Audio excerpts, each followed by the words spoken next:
सभी जो लोग हरित ऊर्जा के इस कार्यक्रम में हमारे साथ हैं उन सबको ओम सूर्याय और ओम वरुणाय, क्योंकि ये दो ऐसे मंत्र हैं जिससे पृथ्वी ही नहीं पूरा ब्रह्मांड ऊर्जावान होता है और हमेशा चलता रहता है। मैंने ओम सूर्याय और ओम वरुणाय से इसलिए शुरुआत की क्योंकि मैं आज आपके साथ 3 C के ऊपर बात करने वाला हूँ, which is your culture, your consciousness and your competence. बिना इन 3 C के आप विकसित भारत की परिकल्पना नहीं कर सकते। और जो टॉपिक मुझे दिया गया है, India's ticket to the India century, इस छलांग को लगाने के लिए भी आपको इस 3 C's को समझना बहुत ज़रूरी है। एनर्जी का स्पेक्ट्रम, एनर्जी से रिलेटेड इकोनॉमिक कंडीशंस और एनर्जी से related economic growth and also D growth, ये दोनों का लिंक क्या है मुझे नहीं लगता मुझे इस फोरम पर बताने की ज़रूरत है। लेकिन यदि रीसेंट के समय को आप देखें जिसमें यूक्रेन और रशिया, गाज़ा और फ़िलिस्तीन, भारत और पाकिस्तान, इनमें से किसी भी कंट्रीज़ के कॉन्फ्लिक्ट के समय कोई एक कॉमन ग्लोबल फेनोमेनन होता है तो क्रूड ऑयल की प्राइस सबसे पहले ऊपर बढ़ती है। और इन एंटिसिपेशन भी कभी कभी ऊपर बढ़ती है कि दो देशों के बीच में यदि किसी तरह का कोई कॉन्फ्लिक्ट होगा तो ज़्यादातर उम्मीद है, ज़्यादातर मार्केट का एंटिसिपेशन ऐसा होता है कि क्रूड ऑयल की प्राइस ऊपर बढ़ेगी। उससे आपके डीजल, आपके पेट्रोल, आपके जो फॉसिल फ्यूल का बिल है वो भी बढ़ता है। आने वाले समय में वो देश, ये सिर्फ भारत की परिकल्पना या भारत का एस्पिरेशन एम्बिशन नहीं है, बल्कि हर देश का है कि आने वाले समय में वो सब अपने आप को डीकार्बोनाइज कर सके। लेकिन डीकार्बोनाइज करने के लिए, एक ग्रीन और क्लीन इकोनॉमी बनाने के लिए आपके पास जो रोड मैप या जो पाथवे दिखाया जाता है उसमें से कितना पाथवे आपका बनाया हुआ है, मतलब आपकी सभ्यता, आपकी संस्कृति, आपके कल्चर से आता है, और कितना पाथवे, कितनी कंसल्टिंग, कितनी टर्मिनोलॉजी, कितनी गाइडेंस और कितने थिंक टैंक्स आपको यूरोप से आकर गाइड करते हैं। कई फोरम्स पे लगातार इस तरह की बात करने के बाद अभी मुझे लगता है कोई भी जो फॉरेन फंडेड NGOs के प्रोग्राम हैं उन्होंने मुझे बुलाने से पहले 2 बार सोचना शुरू कर दिया है कि पता नहीं हमने इनको बुलाया और ये हमारी बखिया उधेड़ देंगे। जानने की ज़रूरत है कि आप किस सभ्यता से आते हैं। करीब 12,000 साल की सभ्यता है भारतवर्ष की। इंडिया की एग्जिस्टेंस 75 साल की हुई होगी पॉलिटिकल। इन 12,000 सालों में करीब 7,000 साल तक आपने कभी भी नेचर के साथ रहने के किसी भी रूल बुक को या किसी भी कंप्लायंस को लिखा नहीं, तब तक जब तक कि चाणक्य ने अर्थशास्त्र को नहीं लिखा। अर्थशास्त्र जिस वक्त लिखा गया मौर्य काल में, उस वक्त पहला I can use a term, उस वक्त पहला ESG कंप्लायंस लिखा गया कि जितनी कम्युनिटी है, जितने लोग हैं, जितने राज्य में जनता है, वो अपनी ज़रूरत के हिसाब से जैसे फल फूल सब्जी उगाती है, वैसे ही जितनी लकड़ी चाहिए, जितना वन चाहिए, जितने वृक्ष चाहिए, उन सब को उसी रेशियो में, जिस रेशियो में वो बच्चे पैदा कर रहे हैं और जिस रेशियो में उनकी जनसंख्या बढ़ रही है, वो उसको उगाएं और जो एग्जिस्टिंग पेड़ हैं उनको न काटें। ये ESG कंप्लायंस है, लिखा हुआ है अर्थशास्त्र में। और यदि आप काटते हैं तो आप राष्ट्र के, पर्यावरण के और मानवता के, तीनों के अपराधी माने जाएंगे और आपको एक जानवर को हर्ट करने के बराबर सजा दी जाएगी। ये वो सभ्यता है भारतवर्ष की, सनातन सिविलाइजेशन, जिसमें आप पेड़ पूजा, गाय, बकरी, पानी, आसमान, चांद, पृथ्वी, पता नहीं किन किन चीज़ों की पूजा करते हैं। और ये कोइंसिडेंस, ये कोहेरेंस आपको उन सभी सभ्यताओं से अलग करता है जो आपको आज बताती हैं कि ESG कंप्लायंस क्या होता है और SDG कंप्लायंस क्या होता है और कैसे आपको नेचर के साथ रहना चाहिए। आप नेचर के साथ रहने के लिए ट्रेंड थे। Over a period of time आपने अपनी सभ्यताओं को भूलना शुरू किया और चाणक्य के लिखने का रीज़न भी यही है क्योंकि उस वक्त तक भारत के ऊपर बाहरी प्रभाव पड़ना शुरू हो चुका था। और यदि नहीं लिखा जाता तो हमारे भी राज्य में राजा होंगे, प्रिंस होंगे, उनकी जेनजी जनरेशन होगी, वो शायद एक ऐसा बिजनेस मॉडल बनाना शुरू कर देती किसी दूसरे राजकुमार के साथ, किसी दूसरे ट्रेडर के साथ, कि चलो हम चंदन की लकड़ी यहाँ से काटते हैं और यूरोप में ट्रेड करते हैं। इसको प्रोहिबिट करने के लिए ये लिखा गया। सो आज एक ये कोनोटेशन देने का मेरा अर्थ ये था कि जब आप इस वाद विवाद में या इस विचार विमर्श में पढ़ते हैं कि कल का भारत या कल की दुनिया में नेचर के साथ रहने का कोई हमें रास्ता बता सकता है, कोई हमें वो लाइफस्टाइल बता सकता है, तो इसमें भारत की संप्रभुता कई वेस्टर्न देशों से ज़्यादा है। लेकिन सच्चाई क्या है? आपके पिछले 75 सालों में जितने कंप्लायंसेस हैं, जितने एसडीजी हैं और जितने ईएसजी कंप्लायंसेस हैं, वो सब यूरोप से आते हैं, आपके ऊपर थोपे जाते हैं। ईएसजी कंप्लायंसेस के बारे में मैंने कुछ जानने की कोशिश की कि जैसे आप अपनी कंपनी का जीएसटी भरते हैं, मैं भी अपनी कंपनी का जीएसटी भरता हूँ, बहुत सारे लोग हैं जो इस तरह के टैक्स के कैलकुलेशंस करते होंगे। आप एक चार्टर्ड अकाउंटेंट से शिफ्ट करके दूसरे चार्टर्ड अकाउंटेंट पे जाएंगे, फिर भी आपकी जीएसटी का जो रेशियो आएगा वो सेम होगा, मोर ओवर। बहुत थोड़ा बहुत कोई उसमें फन कर सकता है, ज़्यादा नहीं कर सकता है। लेकिन अगर आपने अपनी इस बिल्डिंग को या अपने ऑफिस को या अपने बिजनेस को एक ईएसजी कंसल्टेंट से मूव करके 4 ईएसजी कंसल्टेंट पे डाल दिया, चारों 4 अलग अलग रिकमेंडेशन देंगे आपको।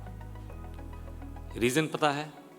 उसका रीज़न ये है कि उसका कोई एल्गोरिदम नहीं है, उसका कोई फिक्स्ड फार्मूला नहीं है, उसका कोई एक्सेल शीट फार्मूला नहीं है कि आप ये करते हैं तो आपके एनर्जी स्पेक्ट्रम का ये कॉस्ट होना चाहिए, ये आपके गैस का डिस्चार्ज होना चाहिए, ये आपका सीवेज डिस्चार्ज होना चाहिए, ये आपका सोलर डिस्चार्ज होना चाहिए, ये आपका मटेरियल डिस्चार्ज या गार्बेज डिस्चार्ज होना चाहिए। This is all a narrative based attempt to govern you by couple of people sitting on your head as an ESG board, and they tell you कि आपको क्या करना है, क्या खरीदना है, क्या आपको लेना चाहिए और क्या आपको नहीं लेना चाहिए। 2026, 27, 28 और पीछे के 4 साल आप देखें, 22, 23, 24, 25, COP 26, 27, 28, 29, पूरी दुनिया आस लगाए बैठी थी कि कॉप से वो फार्मूला, वो जिन निकल कर आएगा जो दुनिया को बताएगा कि आपको आपकी इकोनॉमी डिकार्बोनाइज कैसे करनी है और हरित कैसे करनी है, चलानी कैसे।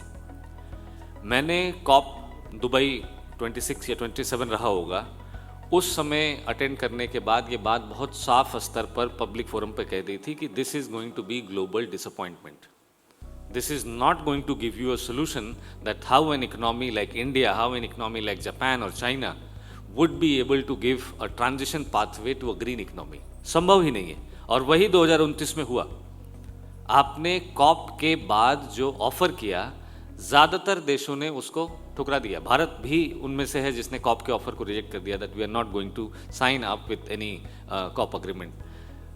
प्रेसिडेंट ट्रंप के आने के बाद पहली चीज़ जो सुनने को मिली, उन्होंने यही कहा कि क्लाइमेट फाइनेंसिंग के या क्लाइमेट के ऊपर हम कोई चर्चा और कॉप के ऊपर कोई फर्दर इन्वेस्टमेंट नहीं करना चाहते।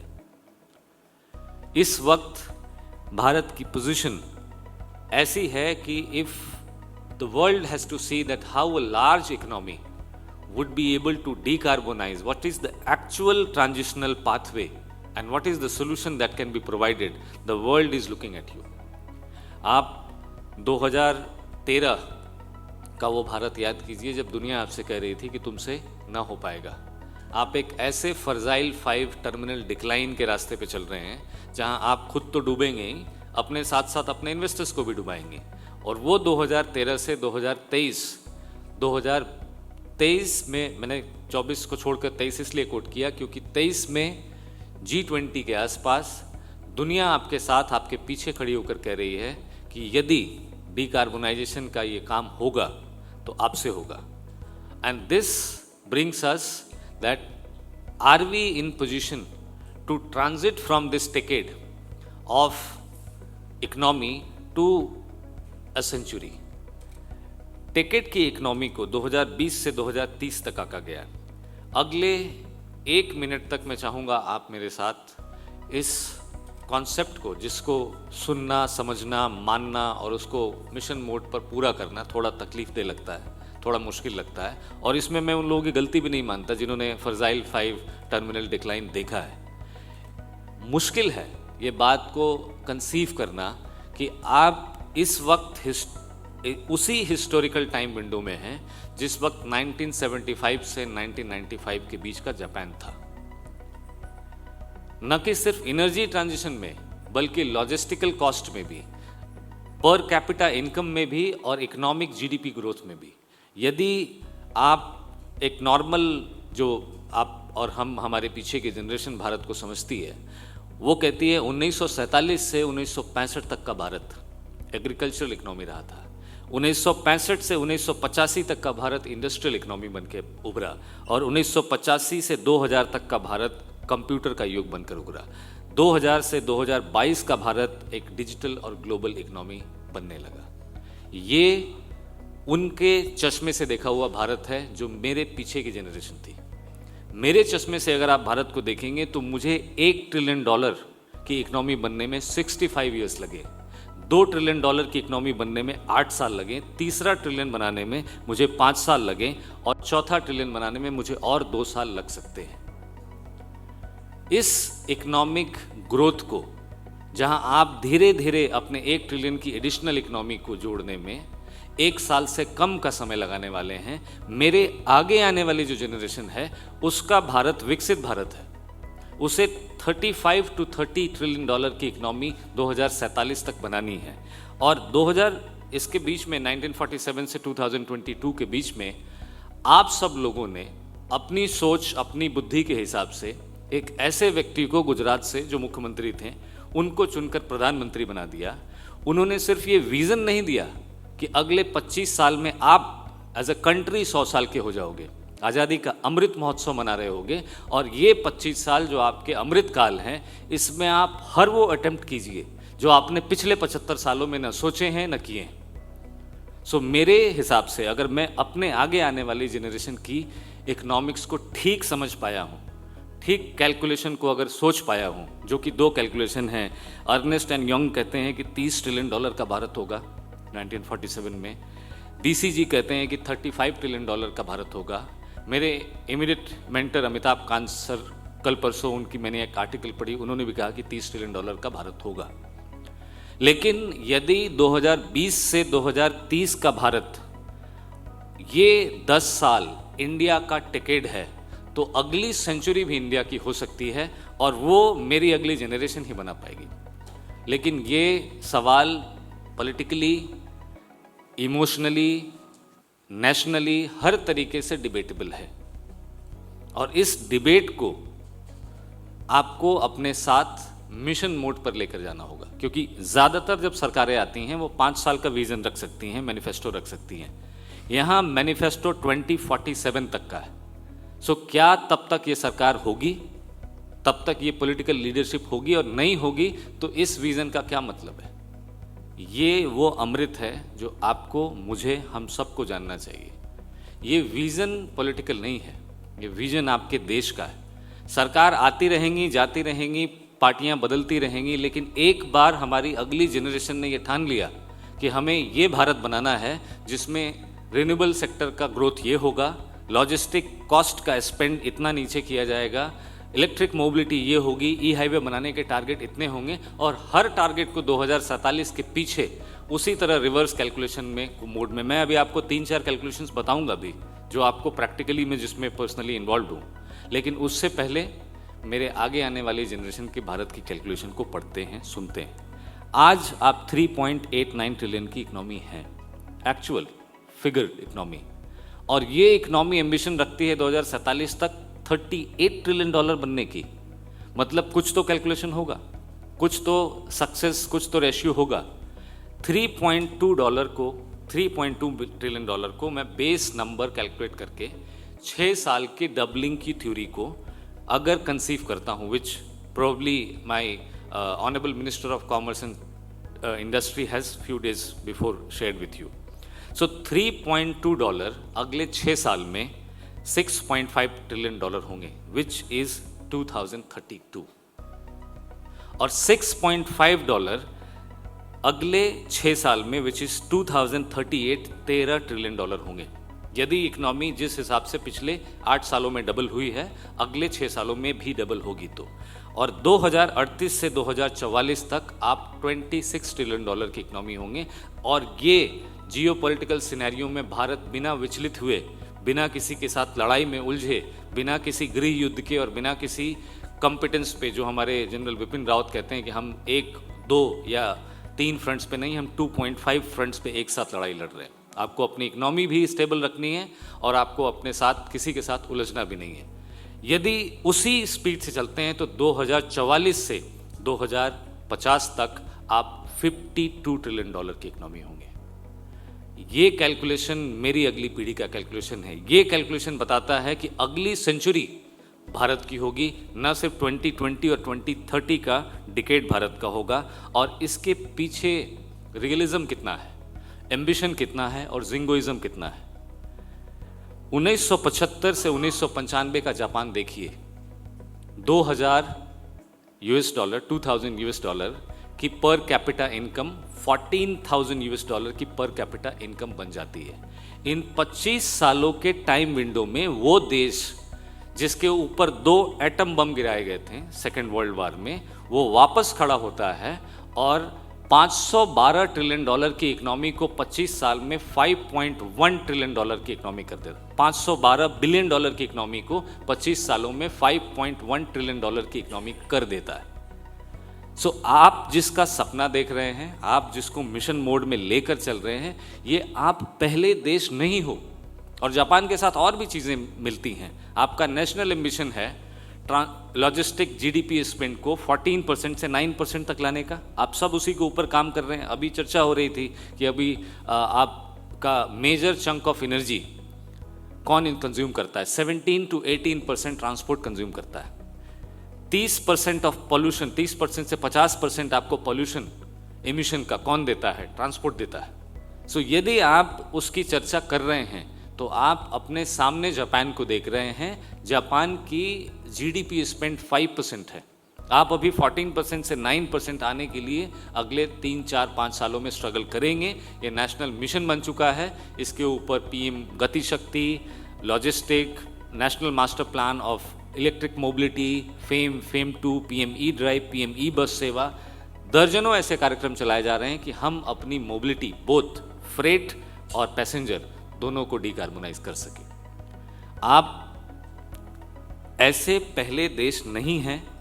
ऐसा पहला एम्बिशन रखने वाले, कुछ इम्प्रैक्टिकल सोच रखने वाले, और कई जगहों पे आपको ऐसे लोग मिलेंगे जो आपको बताएंगे कि तुमसे ना हो पाएगा। आप एक टर्मिनल डिक्लाइन पे हैं। आप पिछले 500 सालों में इतने एक्सप्लॉइटेड हैं कि आप किसी भी क्षेत्र में 1 नंबर पर होने का सपना देखने के लायक नहीं। ये वो लोग हैं जो भारत की अगली जनरेशन को हर्ट करते हैं, उनके इमोशंस को हर्ट करते हैं। और इनकी वजह से आप जब किसी साइंटिफिक डिबेट में होते हैं तो बिना डिबेट किए हुए आप अपना हथियार डाल देते हैं।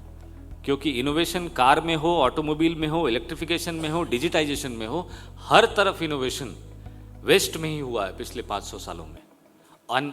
टू एन सर्टेन एक्सटेंट मैं इस बात को मानता हूँ, लेकिन इसका मतलब ये नहीं है कि कोई आपको ESG सिखा जाए, कोई आपको SDG सिखा जाए, कोई आपको आके बताए कि आपके खेतों में बढ़िया फसल नहीं होती है, आप खाद क्यों नहीं डालते, और वही आदमी 5, 15, 20 साल के बाद आपके पास वापस आए और वो कहे कि ये क्या जहर खा रहे हो, आप ऑर्गेनिक फार्मिंग क्यों नहीं करते। आप ऑर्गेनिक फार्मिंग ही करते थे, आपको किसी ने आके सिखाया कि आप खाद डालिए। सो इतने नैरेटिव्स के बीच में, इतने इमोशंस के बीच में आप आज, मैंने जापान का एग्जाम्पल इसलिए दिया क्योंकि पिछले हफ्ते हम जापान से बड़ी जीडीपी, डेसिमल जीडीपी में, साइज में इकोनॉमी बने हैं। और आप में से मैं किसी से भी पूछूंगा कि इससे पहले आप रशिया, इटली, फ्रांस और यूके से बड़ी इकोनॉमी किस दिन बने, आपको याद है? नहीं याद होगा। अखबार में एक छोटी सी या कभी कभी हेडलाइन आती है कि हम आज उससे बड़ी इकोनॉमी बन गए। इसमें से यूके और फ्रांस आपके 150 सालों के कॉलोनाइजर रहे हैं। अगर दोनों को जोड़ें तो 250 साल के आसपास होगा जिससे बड़ी इकोनॉमी आप बन पाए। सो नेट कंसिलेशन और take away of what I wish to convey is आपके पास कल्चर भी होना चाहिए, आपके पास कॉन्शियसनेस होना चाहिए कि आपको जो भी ग्लोबल नैरेटिव आज दिया जा रहा है वो क्यों दिया जा रहा है, उसके पीछे तथ्य क्या है, साजिश क्या है, रीज़न क्या है, और आपके पास एग्जिस्टेंशियल क्राइसिस से निपटने के लिए कॉम्पिटेंस भी होना चाहिए। अगर हम ये तीनों सी अपने साथ लेकर काम और स्टीडी तरीके से अगले 20-22 सालों तक चलते हैं तो आप ज़रूर एक ऐसा भारत बनेंगे जो ना सिर्फ विकसित भारत होगा, उन्नत भारत होगा, बट कि वो सेंसिबल और सस्टेनेबल भारत भी होगा। मैंने कहा आपको दो चीज़ों के ऊपर करीब करीब मैं ज़रूर बताऊंगा। मैं national highway for electric vehicle का प्रोजेक्ट डायरेक्टर भी हूँ एडिशनल चार्ज में, और नेशनल हाईवे ने इस वक्त कुछ समय पहले 3G चार्जिंग स्टेशन को नोटिफाई किया, उसके स्टैंडर्ड्स अभी बनाए जा रहे हैं। ये थर्ड जनरेशन चार्जिंग स्टेशन वो हैं जो पहला जनरेशन पेट्रोल पंप का था, दूसरा जनरेशन पेट्रोल पंप के साथ CNG, कहीं कुछ जगहों पे LNG और कुछ जगहों पे कुछ फ्यूचर फ्यूल्स भी थे, साथ में कुछ जगहों पे चार्जेस भी आए। That is what considered as second generation. ये तीसरा जनरेशन जिसको 3G एनर्जी स्टेशन कहते हैं, ये तीसरा जनरेशन वो है जिस पे पेट्रोल और डीजल दोनों नहीं है। इस पे हाइड्रोजन है, 3200 किलोवाट आवर की इलेक्ट्रिसिटी डिस्पेंसिंग कैपेबिलिटी है, और ये स्टेशन हर एक 50 किलोमीटर के बाद नेशनल हाईवे इलेक्ट्रिक व्हीकल के अंदर बनाए जा रहे हैं। हमने शुरुआत दिल्ली जयपुर और दिल्ली आगरा से की थी। हम इस वक्त लेटेस्ट ट्रायल हमने चेन्नई और त्रिची के बीच में किया है, और करीब करीब 5000 किलोमीटर तक के भारतमाला और सागरमाला हाईवेज पे हम इनको बना रहे हैं। ये 3G स्टेशंस 5G स्टेशंस में 2040 से 2047 के बीच में कन्वर्ट किए जाने हैं, जब इनकी क्षमता करीब करीब 5000 किलोवाट आवर हो जाएगी डिस्पेंस करने की। और इस वक्त जो इनका एनर्जी स्पेक्ट्रम है उसमें 800 किलोवाट आवर के 4 कॉम्पैक्ट सब स्टेशंस हैं जो कि ग्रिड से विड्रॉ करते हैं, सोलर से विड्रॉ करते हैं, हाइड्रोजन डिस्पेंसिंग से, हाइड्रोजन के स्टोरेज और इलेक्ट्रोलाइजर से विड्रॉ करते हैं, और विंड से विड्रॉ करते हैं। विंड टर्बाइन आपके हाईवेज के वर्टिकल डिवाइडर पे लगाए जा रहे हैं। सोलर या तो आप परचेजिंग पावर से खरीद सकते हैं या फिर ऑन साइट रूफटॉप पे लगा सकते हैं, और आपके हाइड्रोजन को जब ये दोनों विंड और सोलर एक्स्ट्रा पावर प्रोड्यूस करते हैं तो इससे माइक्रो इलेक्ट्रोलाइजर पे थ्रो किया जाता है, जिससे कि वो हाइड्रोजन वहीं जनरेट करके वहीं स्टोर कर सकते हैं। इस हाइड्रोजन का इस्तेमाल उस स्टेशन को तब चलाने के लिए किया जाता है जब ना आपके पास सोलर है, ना आपके पास विंड है, ना आपके पास ग्रिड है, लेकिन आप उसी हाइड्रोजन को उसी स्टेशन पर जनरेटर में जलाकर करीब 3000 किलोवाट आवर की ऊर्जा तैयार कर सकते हैं। ये 3G स्टेशन है, ये विकसित भारत नहीं है, ये बीटा वर्जन है। विकसित भारत वो होगा जिसमें हम 2040 से 2047 के बीच में ये 5G स्टेशंस में जो एक सबसे बड़ा फर्क है वो ये है कि उसमें थर्मल ग्रिड ही नहीं होगा। वो पूरी तरह 5000 किलोवाट आवर की ग्रीन एनर्जी व्हीकल के लिए, ट्रक के लिए, बसेस के लिए, इलेक्ट्रिक वाहनों के लिए, हाइड्रोजन ट्रक्स के लिए डिस्पेंस करने की कैपेबिलिटी रखेगा। और यही नहीं, आगे आने वाले समय में यदि हमारा प्रोटोटाइप जो हम आइसिन और एलन रॉड के साथ कर रहे हैं, फ्रांस की दोनों कंपनियां हैं, यदि सफल होता है तो हम वायरलेस स्ट्रिप भी बिछा पाएंगे। ये वायरलेस स्ट्रिप आपके वाहनों के अंदर जो बैटरी है उसकी साइज को कई गुना कम कर सकेगी, छोटा कर सकेगी, और on the go without stopping, without connecting खुद को चार्ज कर सकेगी। इसके प्रोटोटाइप और टेस्ट पीरियड्स के ऊपर मैं व्यक्तिगत रूप से काम कर रहा हूँ। आने वाले समय में इससे जुड़ी कुछ जानकारी यदि मेरे पास रहेगी मैं ज़रूर आप सबके साथ साझा करूँगा। समय के अभाव में मैं इतना ही आज आपके साथ शेयर कर सकता हूँ। Thank you for being patient audience.